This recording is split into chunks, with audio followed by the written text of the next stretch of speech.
বাঙালির oxygen food and talk, তাই বাংলার ঘরে ঘরে মুখরোচক। ক্ষেত্রে মেধার কোনো জায়গা বিশেষ ছিল না, সেখানে যেটা ছিল সেটা হচ্ছে কার কতটা পরিচয় এবং কার হাত কতটা লম্বা, কার পৌঁছ কিতনা দূর তক, সেসব তো থাকবে না। সিনেমা যখন রিলিজ করে বা কোনো একটা থিয়েটারও, সেক্ষেত্রে যখন প্রথম মঞ্চস্থ হয়, মানুষ 3-4 দিনের মধ্যেই মোটামুটি একটা আভাস দিয়ে দেয় যে এটা ভালো লাগছে। একে একে একের মুখে একে কথা শুনে সেই সিনেমাটা নিজের মনেই পথ চলতে থাকে এবং মানুষের কাছে জনপ্রিয় হয়। অনেক দামি দামি বিশাল বড় বড় হোর্ডিং করবার সামর্থ্য সকলের থাকে না, আর সেরকম প্রয়োজনও পড়বে না। সেরকম একটা কোটি কোটি টাকা দিয়ে এভাবে প্রমোট করার আর বোধহয় প্রয়োজনও পড়বে না। এটাই আমাদের কাছে বিশাল একটা শান্তির বিষয়। এবং এই যে মেরিট প্রশ্নটা আপনি করলেন, যে মেরিটটাকে ডিসাইড করবে জনতা, অডিয়েন্স ঠিক করবে যে কোন সিনেমাটা আমরা কতবার দেখব। এই যে 3 বার রিলিজ হওয়ার পরেও এই সিনেমাটা আবার দেখতে হাউসফুল হয়েছে। আজকে সমর্পণের সিনেমাটা এত লোকের ভালো লেগেছে, সব কটা অডিটোরিয়ামে আজকে হাউসফুলের প্রায় ফুল চলছে, এখানে তো হয়েছে প্লাস। তো সেটা তো মানুষ তাদের বার্তা জানিয়েছেন, তাই না? এবার আগে যেটা ছিল যে এমন কোনো গলা টেপা বাঁধা ছিল না যে সিনেমায় কাউকে অভিনেতা অভিনেত্রীদের নেওয়া যাবে না, গলা টিপে ধরা বাঁধা ছিল না। যেটা ছিল যে একটা চোরাগুপ্তা ভয় যে রিলিজ করতে পারা যাবে না, এই রিলিজটায় আটকে যাব আমি, সেই ভয়টা। এবং এটা আমরা সারা জীবন, মানে গত 10 বছর ধরে আমার রাজনৈতিক 2015 সালের জানুয়ারি মাস থেকে আমি যা দেখে এসেছি, সেটা হয়েছে যে বহু বছরের চেনা মানুষ সর্বক্ষেত্রে, বহু পরিচিত, বহু দিন ধরে 30 বছরে, আমাদের 35 বছরের প্রফেশনাল ক্যারিয়ার আমার, সেখানে বহু বছরের পুরনো চেনা মানুষ, IAS officers, IPS officers, producers, directors, industrialist, তারা পাবলিকলি আমাদের সাথে কথা বলতে ভয় পেত। আমি হতবাক হয়ে যেতাম। বড় বড় হাউস যেগুলো ইনভাইট করতো আমাদের সেই ছোট্টবেলা থেকে, তারা আমাদের ইনভাইট করতে ভয় পেয়ে যেত। যা সিটি এডিশন পেজেস গুলো আমাদের জেনারেশনের লোকেদের জন্য চালু হয়েছিল এবং বেঁচে ছিল। আজকে যে আপনারা বড় বড় কয়েকটা খবরের কাগজের যে কটা এখনো বেঁচে আছে, ওই সিটি এডিশন, আপনারা বোধহয় জানেন, আমরা যখন প্রথম শুরু করেছিলাম তখন সিটি এডিশন নিউজ পেপার ছিল না। একটা খবরের কাগজে টুং করে এইটুকু বেরিয়েছিল, আমি কান ফেস্টিভ্যালে গেছি, এইটুকু। আমার কান ফেস্টিভ্যালে যাওয়া কলকাতা শহর থেকে সেটা বেরিয়েছিল যে এইটুকু একটা খবর। এরকম ছিল খবরের কাগজের অবস্থা। তারপর আমাদের সময় এলো সিটি এডিশনস, যাদের জন্য সিটি এডিশনস গুলো বেঁচে পড়তে রমরমিয়ে চললো। হঠাৎ একটা রেজিম এলো, সেই রেজিমে আমাদের কোথাও যাওয়া নিষেধ, কেউ ডাকবে না, কেউ সামনে দেখলে কথা বলবে না, মুচকি দূর থেকে হাসবে, এরম করে ইশারা মারবে, এইগুলো ছিল। বাড়ি গিয়ে ফোন করে মেসেজ করবে, it was nice seeing you again after so long. এই সমস্ত অশান্তির শেষ একদম শেষ। আর কেউ কাউকে ভয় পাবে না, সবাই সবার সঙ্গে চলবে, সৎ এবং অসৎ, ন্যায় এবং অন্যায়, এরই শুধু ভাগ থাকবে, আর কিছু ভাগ থাকবে না। রুদ্রদা তুমি বলবে না?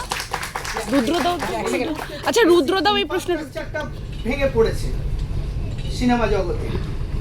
সিঙ্গেল স্ক্রিনগুলো কিভাবে আবার তার সমহিমায় ফিরবে, এটা তো একটা বড় চ্যালেঞ্জ। সেই ব্যাপারে কি কোনো সুস্থ পরিকল্পনা বা একটা বেসিক কিছু চিন্তাভাবনা তোমরা নিয়েছো? আমি বলছি যে এটা খুব গুরুত্বপূর্ণ প্রশ্ন, কিন্তু এই প্রশ্ন নির্মাণ সংক্রান্ত বিষয়। সবকিছুকেই না রিস্ট্রাকচার করা হচ্ছে। এতগুলো বছর ধরে যে না পাওয়ার অভ্যাসে আমরা অভ্যস্ত হয়ে গিয়েছিলাম যে চাইলেই বোধহয় আমার গর্দান যাবে এমন একটা সিচুয়েশন পশ্চিমবঙ্গে ছিল। তো তাই আমরা চাইতেও অনেকে ভুলে গেছি। জানলা খুললে যে আলোটা আসবে তার উপরেও এমন নিষেধাজ্ঞা ছিল, তাই জানলাতে হাত দিতেই আমরা ভুলে গিয়েছিলাম। কিন্তু এখন যখন পরিবর্তিত একটা পরিবেশ তৈরি হয়েছে, মানুষ চেয়েছেন বলে, তাই জানলাটা আমরা খুলে দিয়েছি। এবার আমরা ওই আকাশে পাখি দেখতে চাইছি, সুন্দর একটা মেঘ দেখতে চাইছি, জানলা দিয়ে একটা গাছও দেখতে চাইছি, যেটা খুব স্বাভাবিক একটা চাহিদা। কিন্তু গাছটাকে তো কেটে ফেলা হয়েছে, তাই গাছটা তো লাগাতে হবে।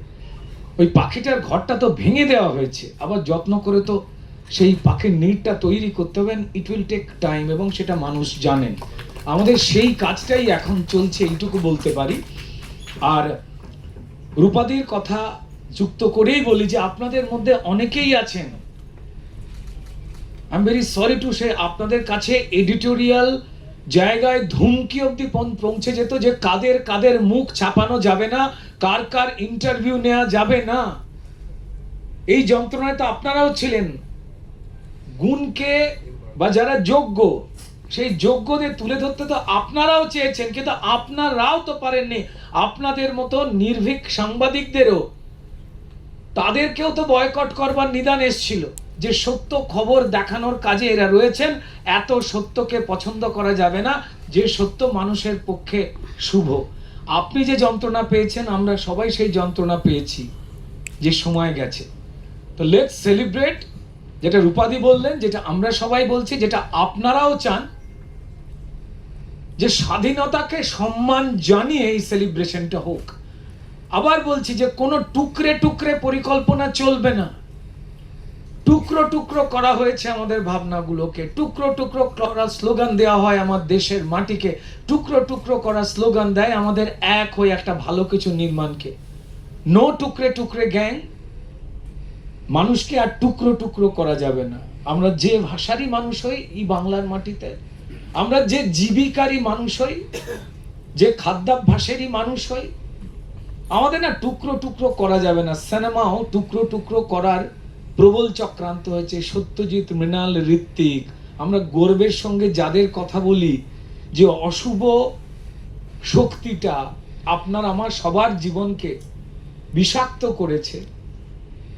খালি পাছে ভয় হয় যে উত্তম বাবুর মতো, পাহাড়ি সান্যাল, ছবি বিশ্বাসের মতো, সুচিত্রা সেন, সুপ্রিয়া দেবী, সাবিত্রী চট্টোপাধ্যায়ের মতো, এই যে কিংবদন্তি উৎপল দত্ত বলি বা রবি ঘোষ বলি, আরো যারা গুণী মানুষ রয়েছেন, মাফ করবেন অনেকে সবার নাম তো নেওয়া সম্ভব নয়, খালি মনে হতো যে ভাগ্যিস তারা এই যন্ত্রণা নিজের চোখে দেখে যেতে পারেনি। তবে হ্যাঁ, যন্ত্রণা এখনো হয়তো সাবুদি মানে সাবিত্রী চট্টোপাধ্যায় চোখের সামনে দেখছেন।